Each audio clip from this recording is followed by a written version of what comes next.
ഇന്ന് നമുക്ക് കുട്ടികളുടെ എല്ലാം പ്രിയങ്കരനായ ചാച്ചാ നെഹ്റുവിനെ കുറിച്ചുള്ള ഒരു കഥ കേൾക്കാം.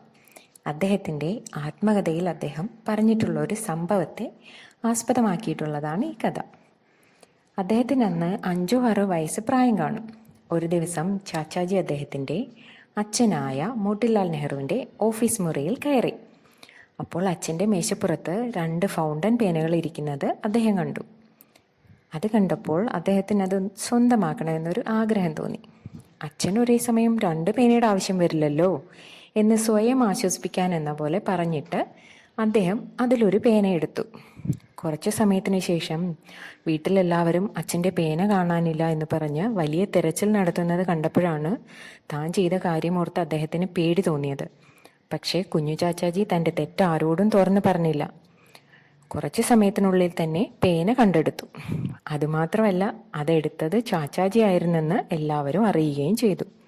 അദ്ദേഹത്തിൻ്റെ അച്ഛന് വളരെയധികം ദേഷ്യം വരികയും ചാച്ചാജിയെ നന്നായി തല്ലുകയും ചെയ്തു.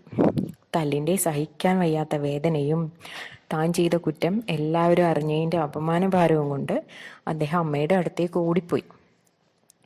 കുറേ ദിവസം മരുന്നുകളും ഓയിൻമെൻറ്റുകളും ഒക്കെ പുരട്ടിയിട്ടാണ് അദ്ദേഹത്തിൻ്റെ കുഞ്ഞു ശരീരത്തിൽ നിന്ന് അടി കൊണ്ടതിൻ്റെ വേദന മാറിയത്.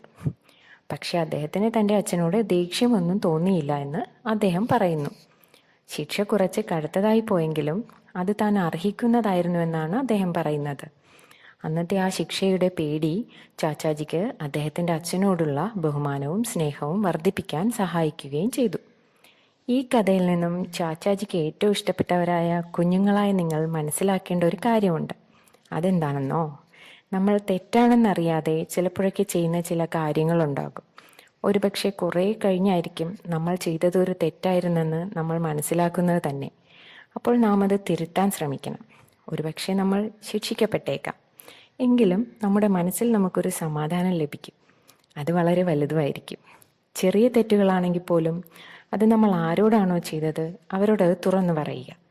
ഒരുപക്ഷെ അവർ നമ്മളോട് അത് ക്ഷമിച്ചെന്നും വരാം. അങ്ങനെ അവരോടുള്ള നമ്മുടെ ബന്ധം കുറച്ചുകൂടി ദൃഢമാവുകയും ചെയ്യും. ചാച്ചാജിയുടെ പ്രിയപ്പെട്ടവരായ എല്ലാ കുഞ്ഞുമക്കൾക്കും നല്ലൊരു ശിശുദിനം ആശംസിച്ചുകൊണ്ട് നിർത്തുന്നു.